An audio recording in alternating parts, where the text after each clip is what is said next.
வணக்கம். இப்ப நான் பேச போறது முருங்கைக்காயை பத்தி. இந்த முருங்கைக்காய் என்பது முருகன் நமக்கு கொடுத்துட்டு போன சொத்து.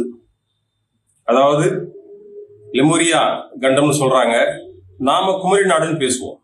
குமரி நாடு கடல் கோளால் அழிவுறும் போது அங்கு இருக்கக்கூடிய தமிழ் குடிகளை இப்ப இருக்கக்கூடிய தமிழகத்தில் கொண்டு வந்து சேர்த்த பிறகு முருகன் என்ன சொல்லிட்டு போறாருன்னா, குடிமொழிவு போச்சேன்னு கவலைப்படாதீங்கடா, உங்களுக்கு ஒரு மரத்தை கொடுத்துட்டு போறேன், அதோட கிளையை நட்டு வச்சாலே போதும், ஒரு குடும்பமே தழைக்கும்.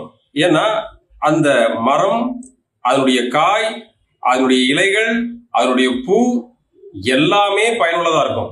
அதோட பிசின் எல்லாமே பயனுள்ளதா இருக்கும். அதை பயன்படுத்துங்க, இனவிருத்தி அதிகம் உண்டாகும், நீங்கள் நிறைய குழந்தைகளை பெற்றெடுப்பீர்கள், இதன் மூலம் இந்த வம்சவிருத்தி உண்டாகி இந்த தமிழ் குலம் செழிக்கும் என்று முருகன் கொடுத்துவிட்டு சென்றதுதான் முருங்கை